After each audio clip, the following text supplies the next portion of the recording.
Bonjour et bienvenue dans la chaîne Mathématiques Sciences. Aujourd'hui, je vais vous présenter et expliquer une vidéo qui est une vidéo un peu révision en organisation, gestion des données, fonction sur, comment dire, un graphique. Alors oui, des graphiques, tu en connais tout plein. En plus, j'en ai déjà reparlé plusieurs fois des graphiques, ok. Donc j'en ai parlé en physique chimie, notamment dimanche, ok. Donc je t'avais parlé de construction graphique et donc voilà, j'avais parlé du graphique cartésien, ok. Donc c'est déjà un graphique que tu connais. Après, je pense que tu connais d'autres graphiques, comme le graphique circulaire, comme on peut le voir. Aussi, j'espère que tu connais aussi le graphique en bâton, ok. Bon, alors, un nouveau graphique que nous verrons cette année, c'est l'histogramme, ok. L'histogramme, pardon. Tu en auras besoin pendant tout ton cycle 4, ok, c'est-à-dire de la cinquième jusqu'à la troisième. En gros, tu en auras besoin jusqu'au brevet, ok. Parce que même en troisième, eh ben, on se sert encore des histogrammes pour calculer des caractéristiques de, euh, de position ou des caractéristiques de dispersion, ok. Bon, alors justement, revoyons à quoi ressemblent tous ces graphiques, ok, et revoyons quelques petites définitions sur ces graphiques-là, justement. Bon, alors définition, ok. Sur un graphique en bâton, la hauteur du bâton est proportionnelle à l'effectif. Et comme tu pourras le remarquer, chaque bâton est espacé, ok. Il y a un espace entre chaque bâton. Ce d'ailleurs, il n'y a pas sur un histogramme. Pourquoi? Parce que tout simplement, pourquoi? Parce que tout simplement, vu qu'on en parle, eh ben, on va en parler justement de histogramme. Parce que justement, l'aire du rectangle est proportionnelle à l'effectif, ok. Bon, alors on a aussi le graphique circulaire qui lui, l'angle du secteur est proportionnel à l'effectif. D'ailleurs, sur ces graphiques, on peut lire plusieurs données. Donc là, on a représenté sur ce graphique-là le nombre de couverts servis dans un restaurant en une semaine.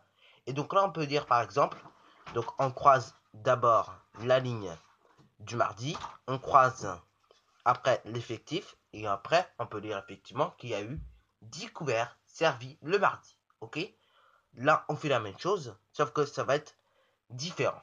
Donc là, tout simplement, sur l'histogramme, eh ben, on va d'abord, pareil, croiser la ligne du nombre coureur, comme tu veux, et après la ligne temps. Donc là, justement, là, on va le lire différemment. On ne dira pas exactement comme on le fait d'habitude pour tous les graphiques. On le lira un peu différemment. On va dire 21 coureurs ont mis entre 90 et 91 heures. Ok. Justement, d'ailleurs, je vais t'en reparler dans une prochaine vidéo de histogramme. Donc là, surtout si tu as envie d'avoir un peu plus sur histogramme, sois patient. Je ne vais pas tout te parler sur histogramme, du moins dans cette vidéo, pour ne pas te perturber la tête. Pourquoi on dit entre? Parce que tout simplement, le bâton est entre le 90 et le 91. Donc, c'est pour ça qu'on dira entre et non, il y a eu 21 coureurs qui ont mis 90 minutes ou 91 minutes. Parce que c'est entre. Ok, sinon, ces données-là, on les aurait représentées sur un graphique comme ceci. Bon, alors d'ailleurs, on a aussi le diagramme circulaire. Ok, donc là, cette fois-ci, on nous donne le style musico-diffusé oui, pardon, sur une radio, ok. Donc là, on a du rap, de la danse, du R&B et du pop, ok. Donc le rap, on voit bien que il y a 15% de rap qui ont été diffusés sur cette radio. Après, on voit bien qu'il y a 35% de danse qui ont été diffusées sur cette radio, 30% de R&B, oui ça, R&B qui ont été diffusés sur cette radio, et enfin 20% de pop qui ont été diffusés sur tout simplement sur cette radio. Donc voilà. Alors avant que la vidéo se termine, je voudrais te remontrer à quoi ressemble un diagramme cartésien ou un graphique cartésien d'ailleurs, hein, c'est la même chose. Donc un graphique cartésien, c'est quoi? Tout simplement, justement, c'est un graphique où tout simplement on y place des points et on peut les relier ou non avec une règle ou au crayon à papier.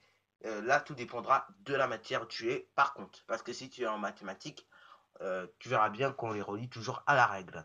Mais si tu es en physique, chimie, en sciences de la vie de la Terre, en géographie ou je ne sais quoi, ou dans toutes les matières d'ailleurs, et là, on te demandera généralement de relier au crayon à papier Enfin, pas au crayon. Enfin, si, on te demandera toujours de relier au crayon papier. Mais on te demandera de relier tout simplement pas à la règle, mais à main levée. Voilà. Donc, sur ce, c'est déjà la fin de cette vidéo. Alors, si tu as bien aimé, n'hésite pas à liker, à commenter et surtout, abonne-toi pour ne rien manquer de tes futures vidéos. Sur ce,